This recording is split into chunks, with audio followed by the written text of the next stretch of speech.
Hello প্রিয় বন্ধুরা, তোমরা সবাই কেমন আছো? আশা করি সবাই ভালো আছো, আমিও ভালো আছি।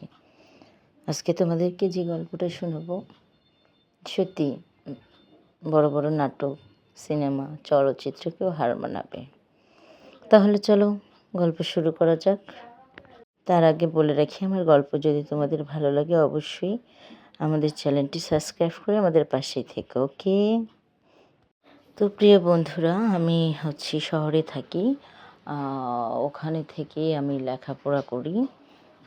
আমার জীবনের বেশিরভাগ সময় শহরে কেটে গেছে। তো হঠাৎ করে আমার মামাতো বোনের বিয়ে, আমার কাছে ফোন করা হলো যে বাড়িতে চলে আয়। কেন? বলতেছে আসলে তোর ছোট বোনের বিয়ে। ওর নাম ছিল আপিয়া। আমি বললাম তাই, আপিয়ার বিয়ে কবে? ডেট ফিক্সড হলো। বাড়িতেও এলাম। তো বাড়িতে আসার আগে মামি আমাকে ফোনে বলল যে দেখ, গায়ে হলুদের কিছু সামান আছে যা শহর ছাড়া এখানে পাওয়াই যায় না। তো আমি বিবরণ নিলাম কীরকম কীরকম জিনিস। তো মোট বিয়েতে, গ্রামের বিয়ের মধ্যে 7 জন আর কি মেয়ের সঙ্গে থাকে, 7 জন ছেলের সঙ্গে থাকে। গ্রামের ভাষায় তাদেরকে আয়ো বলা হয়।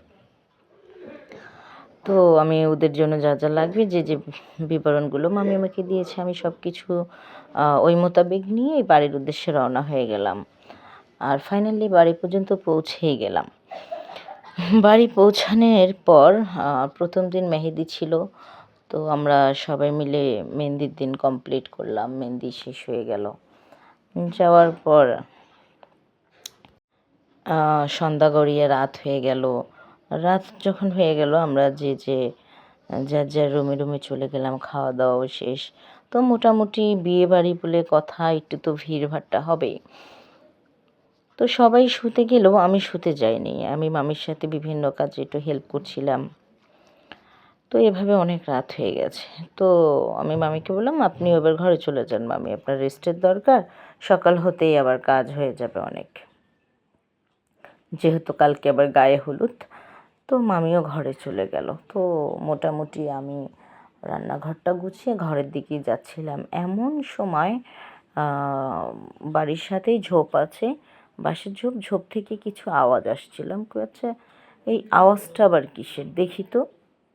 কারণ বাড়ির চারদিকে সব কিছু ছড়িয়ে ছিটিয়ে আছে, কিছু তো চলতেছে যেটা আমাকে দেখতে হবে। তো আমি কোনো দিকে না তাকিয়ে মোটামুটি ঝোপের দিকে চলে গেলাম। যেহেতু বাড়ির সাথেই ঝোপ, আমি ভাবছিলাম যে আসলে কুকুর বিড়াল হবে হয়তো বা, এখানে থাকাটা ঠিক নয়, কারণ অনেক বড় বড় ড্যাগ, হাঁড়ি পাতিল অনেক কিছু আছে। তো যাক, আমি একটু দেখি কি হচ্ছে ঝোপে। তো ঝোপে দিকে যাই না, মানে একটু ভয় ভয় লাগে, গ্রাম না, তো ভয় ভয় লাগে গ্রাম। তো আমি ঝোপের দিকে একবার যাই একবার যাই না।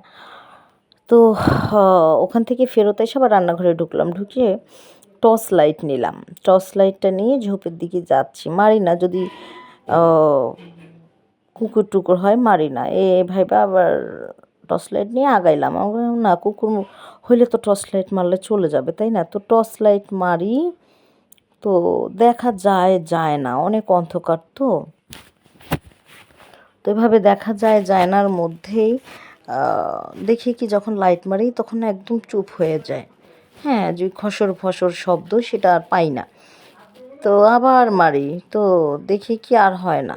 যেই বন্ধ করি 2-1 মিনিট পর আবার শুরু হয়। এভাবে বিষয়টা আমার কাছে একটু অদ্ভুত লাগলো। তো আমি একটু আগায়াই গেলাম যে আসলে বিষয়টা তো আমাকে এবার ভালোভাবে দেখতে হবে। যে আমি লাইট মারি আর এরকম খসর মসর শব্দটা বন্ধ হয়ে যায়। আবার যখন লাইটটা মারি না, বন্ধ করে দিই, তখন আবার এই শব্দ পুনরায় শুরু হয়। দেখি তো আসলে বিষয়টা কি। তো যাক, যেমনি ভিতরে ভিতরে ভয় লাগছিল, তেমনি একটা সাহসও আনলাম ভিতরে। আইনা আমি আগাইলাম ওই দেখি, হ্যাঁ, লাইট আর মারি না, সরাসরি ঝোপের কাছে গেছি। ঝোপের কাছে যে যা দেখলাম তা তো অবিশ্বাস্য এক ঘটনা। মানে আমি নিজেই অবাক হয়ে গেলাম যে আমি দেখলামটা কি। হ্যাঁ, আমার মামাতো বোন, মেজোটা, ওর বিয়ে হয়ে গেছে। তো ওকে দেখলাম যে ঝোপের মধ্যে, কার সাথে? ওর হাজবেন্ড ছিল না, ওটা অন্য একটা ছেলে ছিল, আমাদের গায়েরই ছেলে। তো দেখি কি দুইজন এমন অবস্থা, হ্যাঁ, মানে আমি হাতে না হাতে যাই ধরে ফেলছি। দেখে তো আমি নিজেই অবাক, মানে একজনের গায়েও তো মানে নিচের কাপড়গুলো নাই, মানে একটায় আরেকটারে মনে হয় কি যে করতেছে ওরা সেই ঝোপের মধ্যে। আমার তো দেখে নিজেরই মাথা নষ্ট। পরে আমি বললাম, তোরা এসব কী করছিস? ডাক দিব সবাইকে। পরে তো আমার হাতে পায়ে ধরে বলছে, না মামা দেখ, সব কিছু গড়বড় হয়ে যাবে, আমার সংসার ভেঙে যাবে। আমি তো বিয়ের আগে থেকেই, ওই ছেলেটার নাম ছিল রনি, আমি রনিকে ভালোবাসতাম। আমাকে ভালোবাসা আর হচ্ছে এই ধরনের নোংরামি করে, সেটা তো এক জিনিস নয়। তোমরা যেটা করছো ওটা কিন্তু মোটেও ঠিক নয়। পরে মাপ টাপ চাই আমি। রনি বললো যে আমি এখন চলে যাই। আমাকে যাবি কেন? করতেই তো ছিলি, যাওয়ারটা দরকার কি? আখের শেষ তো করতে হবে কাজটা, এভাবে বললাম।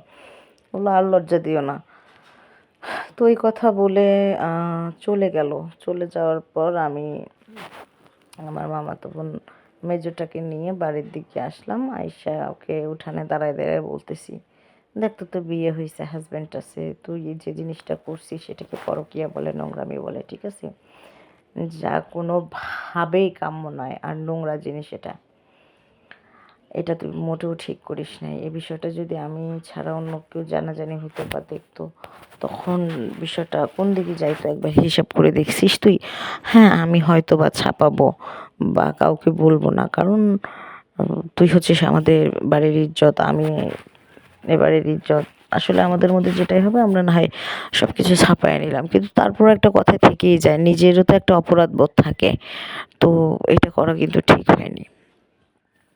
যাকে ঘটনা এখানে শেষ করে ফেললাম আমি। কিন্তু আমি এটা জানতাম না যে ওদের মধ্যে এত শয়তানি ছিল, ঠিক আছে? তো পরের দিন গায়ে হলুদ, অনেক মানে ব্যান্ড বাজতেছে, সাউন্ড বক্স বাজতেছে, মারাত্মক পরিস্থিতি। মানে কোনো দিকে যদি কোনো চিকরা ফাকরা হয়, তাও কেউ কারো খবর রাখতে পারবে না, এই ধরনের একটা পরিস্থিতি। আর গ্রামের রাত বোঝে তো, সন্ধ্যা হলেই অনেক রাত বোঝায়। তো এমন সময় আমি উঠানের দিকে আসতেছি, তো কয়েকটা ছেলে মিলে আমাকে, আমার মুখ চেপে ধরে আমাকে ঝোপের মধ্যে নিয়ে গেছে। নিয়ে যাওয়ার পর দেখি কি ওইটা রনি। তো লাস্টে আমাকে বলতেছে, যে ভয়টা ছিল এখন তো বলতে গেলে তোরটাও ফাঁস হয়ে যাবে। তারপরে ওরা 4জন ছেলে মিলে আমার সাথে যা না তাই করলো। তো আসলে কি বলবো, কিছু তো বলারও নেই। পরে আমি আমার মামাতো বোনকে বলছি, তোরা যা করছিস আমার সাথে তো চক্রান্ত করে করছিস, ভালো করিস নি। মনে রাখিস দুনিয়ার শোধ কিন্তু দুনিয়াতেই হয়। হ্যাঁ, আমি একে তো আনম্যারিড মেয়ে ছিলাম, তার উপরে 4টা ছেলে হায়নার মতো আমাকে ছিঁড়ে ছিঁড়ে মনে হয় আমার দেহটাকে পারতেছে না, ছিঁড়ে ছিঁড়ে খাবে। তো অবস্থায় আমি ওই বিয়ে বাড়ি থেকে পরের দিন সকালে, যেহেতু রাত হয়ে গেছিলো, সেদিন আর আসতে পারি নাই, আর আমি খুব অসুস্থও ছিলাম, সেদিন আসতে পারিনি। পরের দিন সকালে বিয়ে টিয়ে রেখে আমি চলে আসছি। আসার 1 সপ্তাহ পর ফোন ওপেন করছি, মামি ফোন দিছিল। পরে আমি মামিকে বিষয়টা জানাইছি। তারপর থেকে আমার মামাতো বোনের সাথে মামার বাড়ির সম্পর্ক নষ্ট হয়ে যায়। কারণ আমার মনে হয়েছিল যে মামিকে বিষয়টা জানানো উচিত যে আমার সাথে কী কী হয়েছে। পরে রনিকেও পুলিশে দিয়ে দিয়েছে। তো এই গল্পটা এখানেই শেষ হয়ে যায়। আজ পর্যন্ত আর আমি গ্রামে যাই নাই, কারোর সাথে কোনো সম্পর্কও রাখিনি। তবে হ্যাঁ, আমার মামা খোঁজ খবর নেয়, মাঝে মাঝে ফোন করে। যেহেতু আমি লেখাপড়া করি, আমার ফ্যামিলি অনেক অনেক মিডল ক্লাস ফ্যামিলি, মানে গরিব। ওরা আমার খরচপাতি এত বহন করতে পারে না। তো মামা মাঝে মধ্যে আমাকে অনেকটা হেল্প করে, আমি ফোন করে করে আর কি কিছু টাকা পয়সা পাঠায়। আর আমিও লেখাপড়ার পাশাপাশি মোটামুটি